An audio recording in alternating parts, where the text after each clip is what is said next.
ఈ పర్టికులర్ మీటింగ్లో కూడా కొన్ని విషయాలు ఫీల్ గుడ్ ఫ్యాక్టర్ని ఇస్తుంది. మన ప్రైమ్ మినిస్టర్ మన ఇంకో కంట్రీకి వెళ్తే అతన్ని ఎలా ట్రీట్ చేస్తారు అనేది ఇట్ షోస్ మనల్ని వాళ్ళు ఎలా ట్రీట్ చేస్తారు, ఎలా చూస్తారు ఇండియాని as a country whole. Prime minister అక్కడికి వెళ్ళంగానే యుఎస్ ప్రెసిడెంట్ ఆయన రిసీవ్ చేసుకున్న విధానం కానీ మీరు విజువల్స్ చూడొచ్చు. మన మోదీ గారు ఎక్కడికి వెళ్ళినా అందరినీ హక్ చేసుకుంటారు, అందరికీ అలవాటు చేశారు ఆయన. అక్కడ జరిగిన చాలా వరకు కాన్వర్జేషన్లో ఎవ్రీథింగ్ ఈజ్ పాజిటివ్. 14th జరిగిన మీటింగ్ ఆల్రెడీ అక్కడ 20వ తేదీ సెట్ అయిపోయింది. 5th generation F-35 fighter jets అంటే ఇవి స్టెల్త్ మోడ్లో ఉంటాయి. అంటే మనం ఇది వద్దు అన్నామంటే అమెరికా వెంటనే టారిఫ్ వేస్తుంది. Hello hi, welcome to the video. మీకు ఈ వీడియో నచ్చితే లైక్ చేయండి, షేర్ చేయండి, సబ్స్క్రైబ్ కూడా చేయండి, ముఖ్యంగా సపోర్ట్ చేయండి. ఫస్ట్ వీడియో వేసిన తర్వాత వెంటనే ఒక 1 month నేను రెస్ట్ తీసుకోవాల్సి వచ్చింది బాగాలేకుండా. అది టోటల్గా 2 months అయిపోయింది. బట్ ఇప్పటి నుంచి డైలీ రెగ్యులర్ బేసిస్లో వీడియోస్ వేయాలి అనుకుంటున్నాను, నేను వేస్తాను. ఇవాళ ఈ వీడియో ఆబ్వియస్గా ట్రంప్ మోదీ మీటింగ్ గురించి తమ్నేల్ చూసింటారు. మరి దీని గురించి మీరు ఆల్రెడీ చాలా చోట్ల విన్నారంటే ఎస్, మీలో చాలామంది వినింటారు, కొంతమంది వినిండకపోయిండొచ్చు. వినింటే కూడా ఈ వీడియో చూడండి, ఎందుకంటే ఇక్కడ నా ఒపీనియన్స్ కూడా యాడ్ చేసి చెప్తుంటాను. సో ఇన్ జనరల్ వే చాలా మీడియాస్ ఇప్పటివరకు కవర్ చేస్తుంటారు. అందులో మనం తెలుగులో న్యూస్ ఛానల్స్ చాలా వరకు మసాలాస్ బాగా యాడ్ చేస్తుంటాయి, కొన్ని చాలా ప్లెయిన్గా చెప్తాను. నేను first post English news readers ఉంటారు, సో అది ఫాలో అవుతుంటాను. వాళ్ళు చాలా ప్లెయిన్గా సింపుల్ టు ద పాయింట్ చెప్తుంటారు. మరి నేను కూడా అలాగే సింపుల్గా టు ద పాయింట్ చెప్తానంటే లేదు, నేను నా ఒపీనియన్ మీ మీదకి రుద్దుతుంటాను, అది in a positive way. So start చేద్దాం.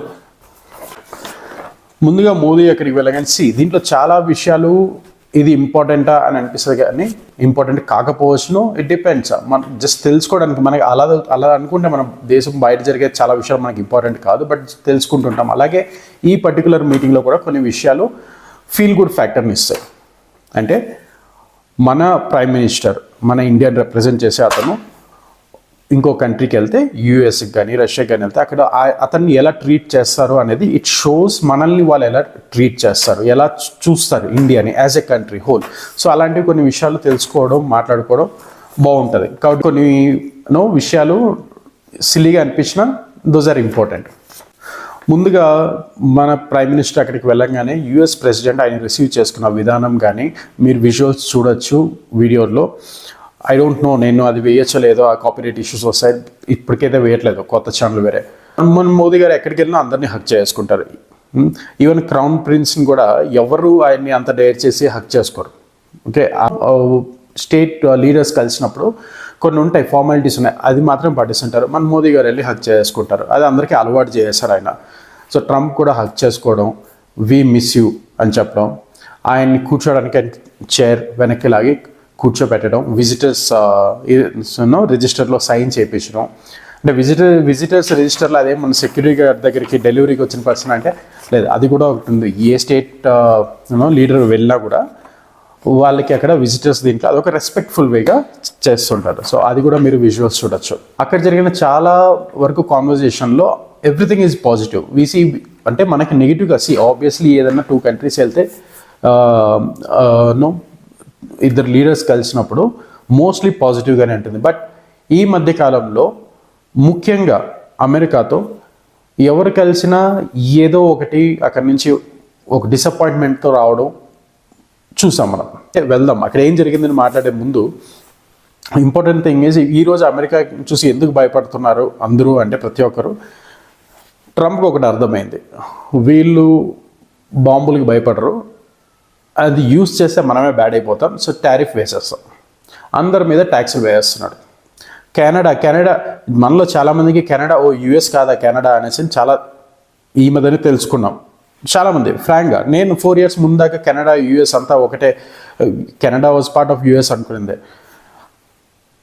అండ్ కెనడా పాస్ట్లో చాలా వరకు ఈ మధ్యన వాళ్ళ ప్రెసిడెంట్ చెప్పాడు కూడా, మేము మీతో పాటు యుద్ధాల్లోకి వచ్చాము, ఆఫ్ఘనిస్తాన్కి వెళ్ళాము, రక్తం చిందించాము, మా మీద మీరు ట్యాక్సులు వేస్తున్నారు. సో అంత క్లోజ్గా ఉండే దేశం మీద వేసాడు. చైనా పెద్ద రైవల్ యుఎస్కి, అది కూడా యుఎస్ఏ చైనాని ఈ స్టేజ్కి తెచ్చింది. ఓకే, అది ఎక్కడో కింద అంటారు కదా, ఫుట్పాత్ మీద ఉండేవాడిని తీసుకొచ్చి ఇక్కడ పెట్టాలని, అది చేసింది అమెరికానే. ఇప్పుడు వాడు అడ్డం తిరుక్కున్నాడు. సో దాని మీద వేశారు ట్యాక్స్. ఇంకా చాలా కంట్రీస్ మీద, ఫ్రాన్స్ మీద వేశాడు, మెక్సికో ఎప్పటి నుంచో ఉంది, అది డ్రగ్ కార్టిల్ ఉండే ప్లేసెస్ కాబట్టి అక్కడ పిచ్చగా వేసాడు. ఇలా ప్రతి కంట్రీ మీద వేసి మన కంట్రీ దగ్గరికి వేయలేదని కాదు, మన కంట్రీకి కూడా వేశాడు. అతను ఏంట్రా అంటే మన కంట్రీకి సెపరేట్గా వేయకుండా, ఇండియాకి సెపరేట్గా కాకుండా కొన్ని మెటల్స్, ఆ మెటల్స్ కానీ ఆ ప్రోడక్ట్స్ కానీ వీటి మీద ట్యాక్స్ ఏ దేశానికైనా ఇంత పర్సంటేజ్ అని వేసాడు. దాంట్లో మన ఇండియా కూడా ఉంది. బట్ ఇండియాకి సెపరేట్గా ట్యాక్స్ వేయలేదు. ఎందుకు వేయలేదంటే 20వ తేదీ ప్రమాణ స్వీకారం చేసేటప్పుడే ఆల్రెడీ మన డిప్లొమాట్స్ అక్కడ ఉన్నారు.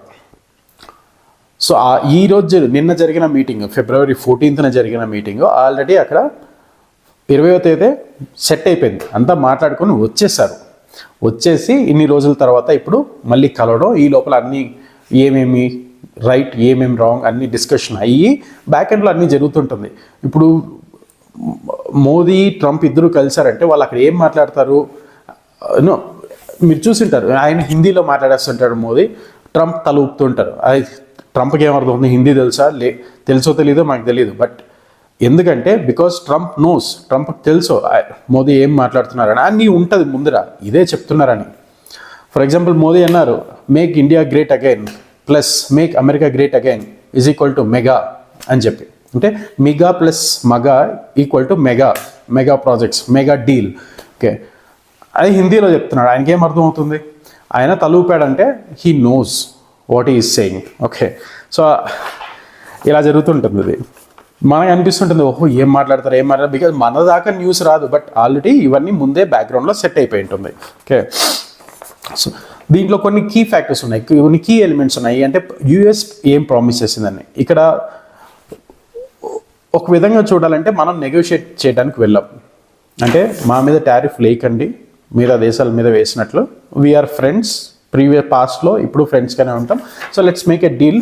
ఏం చేస్తాం, మీరు ఏం చెప్తారో విని అది మాకు కరెక్ట్ అంటే మేము ఎస్ అంటాము, అలా అని చెప్పి మాట్లాడుకొని ఆ డీల్స్ చేసుకొని ఇప్పుడు దాన్ని అనౌన్స్ చేయడానికి వెళ్ళింది.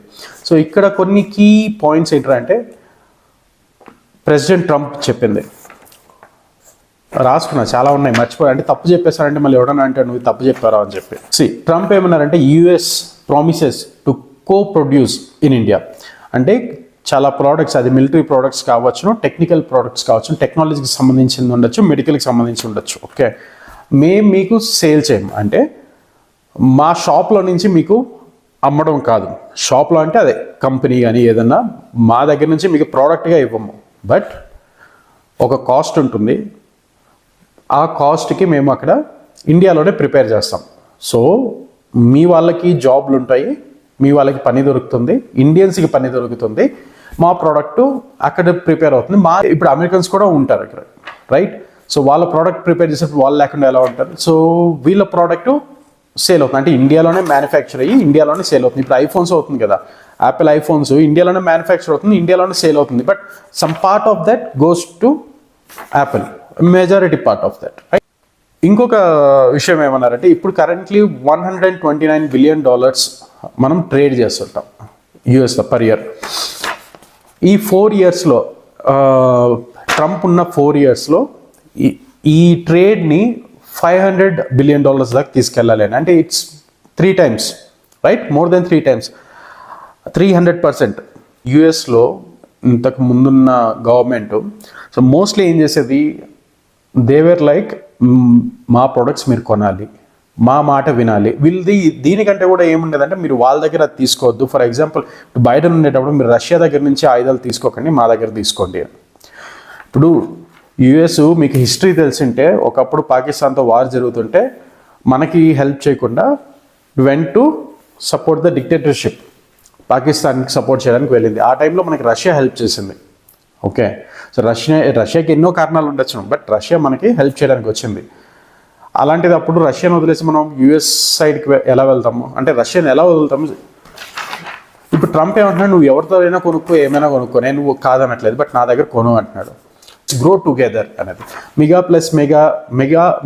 Plus MAGA equal to mega అనేది మోస్ట్లీ అదే. ట్రంప్ ఏమడుగుతున్నాడంటే F-35 fighter jets, 5th generation F-35 fighter jets, అంటే ఇవి స్టెల్త్ మోడ్లో ఉంటాయి, అంటే రేడార్లో కనిపించిన కూడా కనిపించవు, చిన్న బాల్ లాగా ఒక పాయింట్ లాగా కనిపిస్తుంది, అది ఎగిరేది పక్ష లేదంటే చిన్న డ్రోనా ఏది కూడా అర్థం కాదు. అది mostly that is called stealth technology. అది మనం చూస్తే మనకు కనిపించదని కాదు, ఇవి డిజైన్ చేసింది కూడా కొంచెం అలాగే ఉంటాయి. మీకు పైకి వెళ్ళిపోతే ఏదో చిన్న రెక్కలు ముక్కలు తప్పిస్తే మనకు కూడా యాక్చువల్గా నేకెడ్ ఐకి కూడా పెద్దగా కనిపించదు, అలా దాన్ని పెయింట్ చేసి ఉంటారు. రేడార్లో అసలు కనిపించదు. యుఎస్ ఏమంటుంది ఇది మా దగ్గర కొనుక్కోవాలి.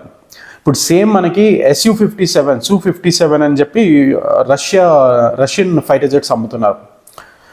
వాళ్ళు మొన్న రీసెంట్గా జరిగిన ఎయిర్ ఫోర్స్ ఎగ్జిబిషన్ ఇది ఏమంటారు దాన్ని, ఎయిర్ షోలో 2 ఉన్నాయి, అమెరికన్ది ఉంది, రష్యన్ది ఉన్నాయి. సో రష్యన్ది మనకి $30 to $40 million వచ్చేస్తుంది. బట్ అదే అమెరికన్ది కొనాలనుకుంటే మనకి $40 to $120 million అని చెప్పి, ఒక నిమిషం చెక్ చేసుకుంటారండి. ఎనీవే అది రాసుకోలేదు. సో ఈచ్ ఫైటర్ జెట్ మీకు అంత పెట్టాల్సి వస్తుంది. So that is American fighter jets కొనాలంటే మనకి 2 to 3 times మనం కాస్ట్ పెట్టాల్సి వస్తుంది. బట్ స్టిల్ ఈ డీల్ చేసుకుంటుంది మనకి ఆ ఫైటర్ జెట్స్ అత్యంత అవసరం అని కాదు, అమెరికాతో గుడ్ రిలేషన్షిప్ కావాలి కాబట్టి. ఇప్పుడు మనం ఇది వద్దు అన్నామంటే అమెరికా వెంటనే టారిఫ్ వేస్తుంది. ప్లస్ ఇంకొక విషయం ఏంటంటే ఉండాలి, ఎందుకంటే రష్యన్ ఫైటర్ జెట్స్తో కంపేర్ చేస్తే అమెరికన్ ఫైటర్ జెట్స్ చాలా అడ్వాన్స్ అవి. ట్రంప్ ఇంకా కొన్ని విషయాలు కూడా చెప్పారు. మనకి 26/11 జరిగింది కదా ఇక్కడ బాంబేలో, దానికి మెయిన్ మాస్టర్ మైండ్ అయిన టెర్రరిస్ట్ ఒకడు ఉన్నాడు, వాడి పేరేమో రానా సంథింగ్. అతన్ని ఎక్స్ట్రాడేట్ చేసి ఇండియాకి పంపించేస్తాం, మీరు ఏం చేసుకోవాలో చేసుకోండి, అని పైన కట్టేసి కొడతారో ఏం చేస్తారో మీ ఇష్టం అని చెప్పి. ఇదే కాకుండా ఇంకా ఎంతమంది ఉన్నారో వాళ్ళందరినీ కూడా పంపించేస్తాడు. నాకు వాళ్ళతో పనే లేదంటాడు ట్రంప్. ఏమంటే ఈ పనికిరాని చెత్త మాకు అవసరం లేదు, ఇక ఎంతమంది ఉన్నారో మేము తరిమేస్తాం, ఎవరెవరికి కావాలో తీసుకొని వెళ్ళిపోండి. That is his view. So అలా నెక్స్ట్ నాకు తెలిసి గురుపత్వంత్ సింగ్ పన్ను అని అక్కడ ఒకటి కూర్చొని చాలా మాట్లాడుతుంటాడు. ఓకే, వాడిని కూడా నాకు తెలిసి పంపించేస్తారు. వాడు అమెరికాలో, వాడు కెనడాలో లేదు, కెనడాలో చాలామంది ఉన్నారు, అది జరుగుతుంది అది కూడా నిదానంగా. బట్ ఇప్పుడు అమెరికాలో ఉన్నాడు వాడు ఒకడు, వాడిని కూడా పంపిస్తాడు. చూడండి, ట్రంప్ డైరెక్ట్గా చెప్పాడు పాకిస్తాన్కి కూడా, కొంచెం చూసుకోండి, మీ సైడ్ నుంచి వచ్చే టెర్రరిజం ప్రపంచం మొత్తాన్ని హింసిస్తుంది, జాగ్రత్తగా చూసుకోండి, యాక్షన్ తీసుకునే రేంజ్కి తీసుకెళ్ళకండి అని ఆల్రెడీ చెప్పాడు. మళ్ళీ ఈరోజు హింట్ ఇచ్చి పాకిస్తాన్ కూడా కోఆర్డినేట్ చేయండి ఇండియాతో అనే ఒక మాట చెప్పాడు.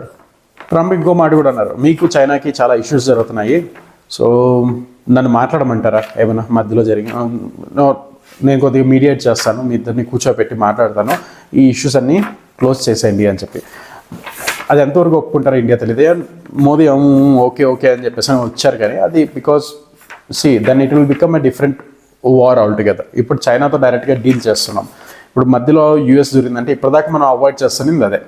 ఈ కరెంట్ గవర్నమెంట్ ట్రై చేస్తానింది, బయట దేశాలకి మనం మధ్యలో వెళ్ళి మనం వేలు పెట్టాం, బయట వాళ్ళు మన దేశం విషయంలో అఫైర్స్లో ఎవరు వేలు పెట్టబెడతాం. ఒక్క దాంట్లో వదిలితే ఆటోమేటిక్గా అన్నీ స్టార్ట్ అవుతుంది.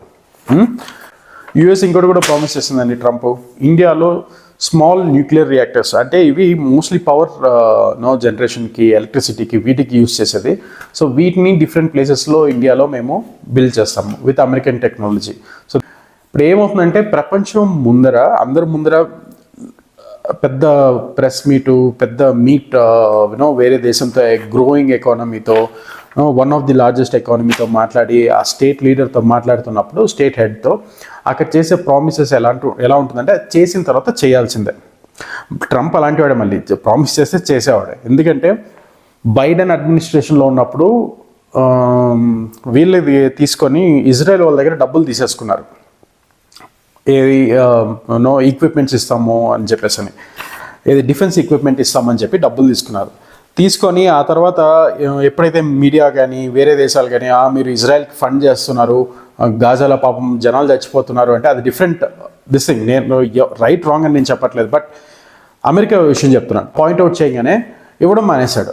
ఏమంటే నన్ను కూర్చొని మాట్లాడుకుందాము, ముందు ఇస్తాం మాట్లాడతాం చూస్తాం అని చెప్పి అలాగే యాప్ పెట్టినాడు. ఇది లాస్ట్కి వచ్చేటప్పటికి okay, so Biden want to be a good guy. Trump వచ్చాడు, ఆల్రెడీ డబ్బులు తీసుకున్న తర్వాత మళ్ళీ ఏంటి, ఇచ్చేయండి, డబ్బులు తీసుకున్న తర్వాత ఇచ్చేయాలి, అయిపోయింది. సో ఐ డోంట్ థింక్ ఇతను ప్రామిస్ చేసిన తర్వాత మళ్ళీ చేయడానికి ఇతను చెప్పినవన్నీ కూడా 4 ఏళ్లలో కంప్లీట్ అవ్వకపోతే అమెరికాలో ఒక హిస్టరీ ఉంది, చెప్పింది ఏది కూడా టైంకి అవ్వదు అని చెప్పి వాళ్ళు కావాలని చేస్తారో లేదా రియల్గానే అలాగే అవుతుందో తెలియదు. బట్ అలా జరిగి తర్వాత ఇంకెవడైనా వస్తే, ఎందుకంటే ఇంకా అయిపోయింది 2 టర్మ్స్ అయిపోయింది మోదీది, ఇంకా ట్రంప్ది, కాబట్టి ఇంకా ప్రెసిడెంట్ అవ్వలేడు. అప్పుడు ఇంకెవరైనా వస్తే వాళ్ళకి ఇష్టం లేకపోతే అన్ని స్టాప్ ఇట్ అంటే స్టాప్ ఇట్, మనం ఏం చేయలేము. అది అందుకోసమే రష్యన్ జెట్స్ కూడా తీసుకోవాలి అనేది. ఎందుకంటే వీళ్ళకి డబ్బులు ఇస్తాం, ఓకే, మొత్తం డబ్బులు ఒకేసారి ఇవ్వరు, కొంచెం ఇస్తుంటారు, ఆర్డర్స్ ఇచ్చేస్తాము. వీళ్ళనే నమ్ముకొని కూర్చుంటే వీళ్ళు 4 ఏళ్ళ తర్వాత ఎవడో నెక్స్ట్ వచ్చినాడు నేను ఇవ్వను అనేసి అంటే అప్పుడు మనం అప్పటికప్పుడు ఎక్కడ పరిగెడతాం. కాబట్టి రష్యన్ది అమెరికన్ది 2 తీసుకోవాలి. మధ్యలో ఒకటి అడిగాడు, మీరిద్దరు నెగోషియేషన్ కూర్చున్నారు కదా ఈరోజు, సో మీరులో ఎవరు బెటర్ నెగోషియేషన్ చేశారు, ఎవరు బాగా చేశారు, so who is the best one అని అడిగితే Modi is the better negotiator and is the toughest negotiator అని చెప్పాడు. అంటే మోదీ అక్కడ నిజంగానే టఫ్ నెగోషియేటర్ అని కాదు, that is a way of showing we respect you. అంతే కదండి, మీ ఇంటికి ఎవరన్నా వచ్చారు, మీలో ముగ్గురు కూర్చొని అన్నారు, మీరు మీ ఇంటికి వచ్చిన గెస్ట్, ఇంకొకరు అక్కడ వచ్చాడు లేదా పని చేస్తున్నాడు ఇంట్లో ఉన్నాడు, మీరిద్దరు ఏదో కార్ డ్రైవింగ్ గురించి మాట్లాడుతున్నారు, మీరు ఇద్దరులో ఎవరు బాగా డ్రైవ్ చేస్తారంటే మీరు ఏం చెప్తారు? ఆయన బాగా డ్రైవ్ చేస్తారా, మంచి డ్రైవర్ అంటారు. ఇది అలాంటిదే. బంగ్లాదేశ్ గురించి కూడా ఎవడో అడిగారు, బంగ్లాదేశ్ ఏంటి పరిస్థితి, బంగ్లాదేశ్ ఏం చేయాలి అని చెప్పేసి అడిగితే బంగ్లాదేశ్లో నేను ఇంటర్ఫియర్ అవ్వను. ప్రీవియస్గా ఈ డీప్ స్టేట్ ఇన్వాల్వ్ అయిందన్నారు, but I don't think any deep state is involved. ఎందుకంటే ఒప్పుకుంటారా, నా దేశమే చేసిందని ఎవడో ఒప్పుకోడు, కాబట్టి డీప్ స్టేట్ ఇన్వాల్వ్ అవ్వలేదు. ఇంక మీదట కూడా నేనైతే ఇన్వాల్వ్ అవ్వను, ఇదంతా పిఎం చూసుకుంటాడు. అంటే పిఎం అని ఎవరిని అంటున్నారు, వాళ్ళ పిఎం కాదు, మన పిఎంకి ఆయన చెప్తున్నాడు. అంటే ఈ చిన్న ముక్కల్లో చెప్పాలంటే ఇదేనండి విషయం. ఆ పర్టికులర్ మీట్ గురించి చెప్పాలంటే ఇదే. దీనికి 20 minutes దాటేసి ఉండదు వీడియో, మరి ఇది ఎడిట్ చేస్తే ఎంత వస్తుందో తెలియదు. This is a very simple thing. Okay, America wants to do business with India. నువ్వు నాకు ఎంత ఇస్తావు, నేను నీకు అంత ఇస్తా. నువ్వు నా మీద ఎంత టారిఫ్ వేస్తావు, నేను నీకు మీద అంత టారిఫ్ వేస్తాను. నువ్వు నా దగ్గర నుంచి వస్తువులు కొనుక్కో, నేను ఫ్రెండ్స్. సింపుల్. వెళ్ళి మాట్లాడుకొని వచ్చింది అదే. ఇంక మిగతా అన్నీ ఉంటాయి, వాళ్ళు కలుస్తారు, ఫోటోలు తీసుకుంటారు, గిఫ్ట్లు ఇచ్చుకుంటారు, ఇవన్నీ ఉంటాయి. All that is happen. The whole a successful meet. Okay, thank you for watching the video ఇక్కడ దాకా. ఇంకా మీతో మాట్లాడడం చాలా ఉన్నాయండి. మధ్యలో 1.5 month దాకా నాకు చాలా విషయాలు తెలుస్తుంది. మీతో వీడియో వేయాలి అనుకున్నా, నేను చేయలేకపోయాను. అన్ని వీడియోస్ కూడా ఇప్పుడు అంటే పాస్ట్లో జరిగింది, నేను బంగ్లాదేశ్ గురించి మాట్లాడాలి, పాకిస్తాన్ గురించి మాట్లాడాలి, ట్రంప్ గురించి మాట్లాడాలి, ఇజ్రాయెల్ గురించి మాట్లాడాలి, జెలెన్స్కీ పుటిన్ వీళ్ళిద్దరి మధ్యలో ఏం జరుగుతుంది, అసలు జెలెన్స్కీ గురించి ఒక వీడియో సెపరేట్గా చేయొచ్చు. అంత పెద్ద లంచగొండి నా ఒపీనియన్లో. ఓకే, అతని సొంత, బట్ చాలా ఉన్నాయి మాట్లాడడానికి. సో ఆ వీడియోస్ అన్నీ కూడా టపా అని ఒకదాని తర్వాత ఒకటి వేయాలని అనుకుంటున్నాను. ఈ వీడియో ఎడిట్ చేసిన తర్వాత ఇంకో వీడియో షూట్ చేసి మళ్ళీ వేస్తాను. ఈ వీడియో పోస్ట్ చేసిన తర్వాత వెంటనే వితిన్ ఫ్యూ అవర్స్ ఇంకో వీడియో కూడా వేయడానికి ట్రై చేస్తాను. Thank you for supporting. Keep watching. I'm your Lokesh.